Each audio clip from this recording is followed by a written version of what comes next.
दुश्मनों के दिल की धड़कन बढ़ाते हैं, वतन की सरहदों पर चलो पहरे लगाते हैं। जनाजे शहीदों के हमें रुलाते हैं, बाद इसके ये सरफरोशी के किस्से सुनाते हैं। सियासत की हकीकत से दुश्मनी पुरानी है, वो कुछ और बताते थे, ये कुछ और बताते हैं। जिस देश में खुले मन से कंगना जैसी अभिनेत्री ये कह दे कि आज़ादी तो हमें भीख में मिली थी, असली आज़ादी तो 2014 में मिली है, उस देश में ऐसे लोग उन शहीदों का कितना सम्मान करते हैं, ये तो हम भली भांति जान गए। लेकिन अब तो आज़ाद भारत में भी सरहद पर शहादत देने वाले शहीदों का ही अपमान होने लगा है। मैं ऐसा क्यों कह रहा हूँ, मैं क्या कहना चाहता हूँ, ये शायद आप समझ गए होंगे। शहादत का अपमान उस प्रदेश में हुआ जिस प्रदेश के नौजवान सेना को अपना जुनून समझते हैं। शहादत का इतना बड़ा अपमान कि -40 डिग्री के टेम्परेचर में ड्यूटी के दौरान शहीद हुए को पूरा गार्ड ऑफ ऑनर तक नहीं मिला। राजरिफ के गार्ड्स सलामी के लिए 21 गोली लाना तक भूल गए। आज इस वीडियो में हम आपको बताएंगे कि आखिर क्यों राजस्थान के बीकानेर में हुए शहीद सूबेदार तुलछाराम की शहादत का अपमान किया गया। आखिर क्यों सेना ने शहीद को पूरा गार्ड ऑफ ऑनर का सम्मान तक नहीं दिया। क्यों सलामी के लिए 21 गोलियां तक लानी भूल गई राजरिफ गार्ड की जवान। और उसके बाद मामला सड़क से लेकर संसद तक पहुंचने की नौबत आ गई। क्या यह सोची समझी साजिश का हिस्सा है या महज कोई भूल, इन सब पर चर्चा करेंगे। वीडियो को अंत तक जरूर देखें और अगर आप चैनल पर नए मेहमान हैं तो तुरंत चैनल को सब्सक्राइब कर लें और साथ ही बेल आइकन को प्रेस कर लें ताकि आने वाले सभी वीडियो के नोटिफिकेशन आपको सबसे पहले मिलते रहें। नमस्कार, मैं अजय कुमार। राजस्थान का बेटा सूबेदार तुलछाराम 15,000 फीट की ऊंचाई पर सियाचिन में -40 डिग्री की कड़ाके की सर्दी में लड़ते लड़ते शहीद हो गया।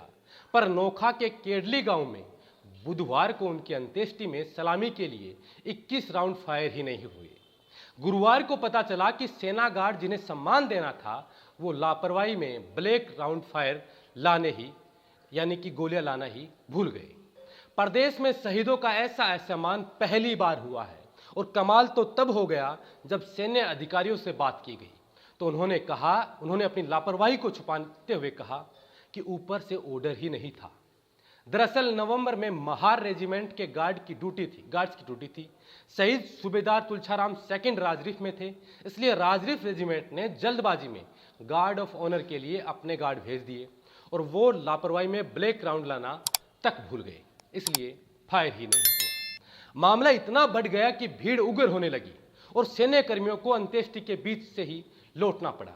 वहीं रालोपा सांसद हनुमान बेनीवाल और कांग्रेस नेता रामेश्वर डूडी ने सेना के शहीद सूबेदार की अंतिम विदाई के समय गार्ड ऑफ ऑनर के दौरान शहीद की पार्थिव देह लेकर आई सैनिक टुकड़ी द्वारा हवाई फायर नहीं करने के मामले में कड़ी आपत्ति जताई है।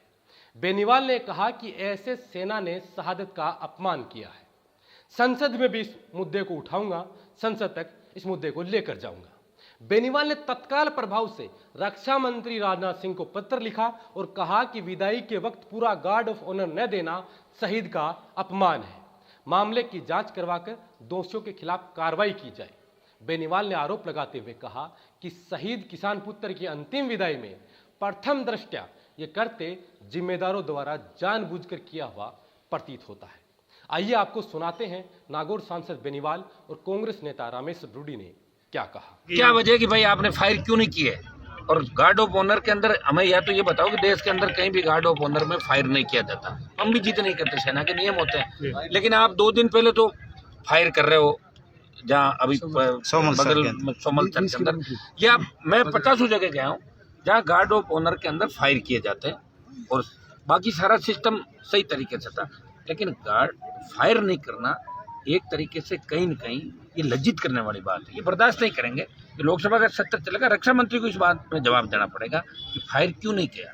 या कहीं आर्मी के अंदर भी ऐसा सिस्टम चलता है कि भाई इसके तो फायर करेंगे या इसके नहीं करेंगे, या ये किस जाति का है या फलाना। ये तो नहीं चल रहा मिलिट्री के अंदर। अगर ये चल रहा है तो फिर हम किसके लिए लड़ रहे हैं इस देश के अंदर?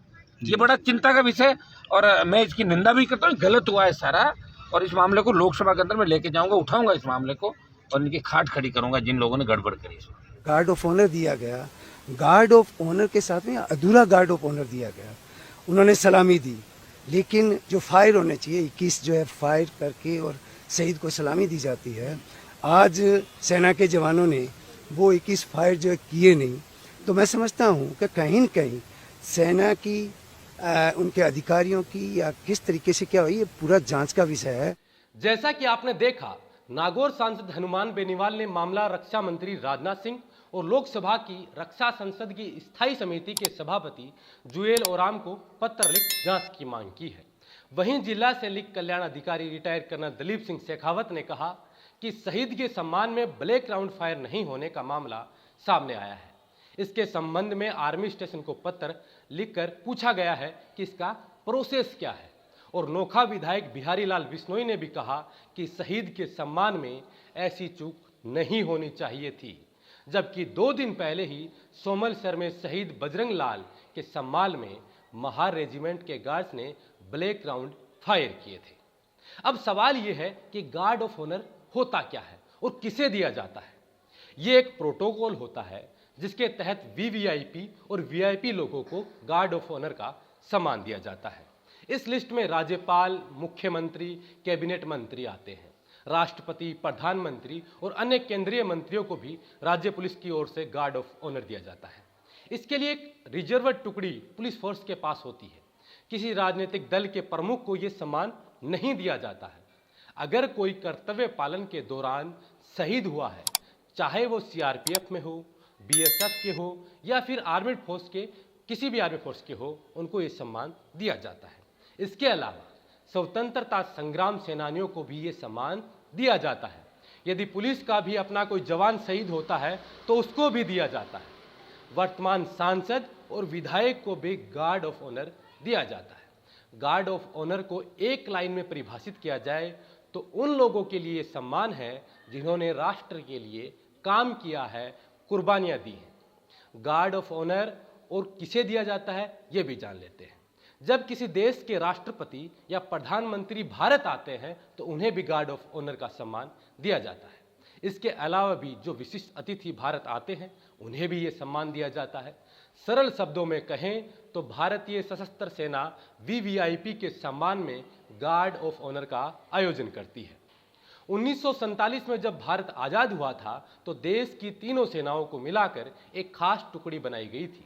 इसमें थल सेना, नौसेना और वायुसेना के 100 लोगों को शामिल किया गया। इसको ट्राई सर्विस ऑफ गार्ड कहा जाता है। इसका मुख्यालय दिल्ली में है। इसको राष्ट्रपति भवन या केंद्रीय सचिवालय में राष्ट्रपति, उपराष्ट्रपति, प्रधानमंत्री और अन्य वीवीआईपी की यात्राओं के दौरान तैनात किया जाता है। अब सवाल आता है कि गार्ड ऑफ ऑनर कैसे दिया जाता है। गार्ड ऑफ ऑनर सलामी के वक्त मुख्य अतिथि एक डाइस पर खड़े होते हैं। गार्ड का कमांडर उनके पास आता है और निरीक्षण करने के लिए कहता है। कमांडर विशिष्ट अतिथि से कहता है कि श्रीमान महोदय, सम्मान गार्ड आपके निरीक्षण के लिए हाजिर है। इसके बाद वीवीआईपी गार्ड्स का निरीक्षण करता है। वह इंस्पेक्शन लाइन पर कदम बढ़ाता है। जैसे जैसे वह आगे बढ़ता है सभी गार्ड्स उसकी ओर चेहरा घुमाते हैं।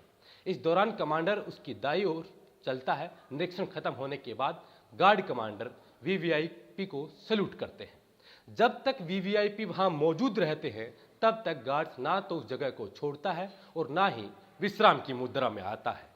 भारत के राष्ट्रपति को 150 सैनिक, भारत के प्रधानमंत्री को 100 सैनिक गार्ड ऑफ ऑनर देते हैं।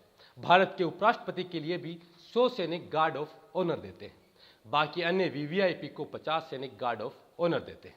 उम्मीद है कि हमारी ये जानकारी भी आपको पसंद आई होगी। बहरहाल इस वीडियो में इतना ही। इस वीडियो को लेकर आपके क्या सुझाव हैं, आपकी जो भी राय है हमें कमेंट कर जरूर बताएं। अगर आप ये वीडियो यूट्यूब पर देख रहे हैं तो हमारे चैनल को सब्सक्राइब कर लें और अगर ये वीडियो आप फेसबुक पे देख रहे हैं तो हमारे चैनल को फॉलो कर लें। साथ ही आपको वीडियो पसंद आए तो वीडियो को लाइक कीजिए, अपने दोस्तों, रिश्तेदारों और परिचितों के साथ शेयर जरूर कीजिए। शुक्रिया।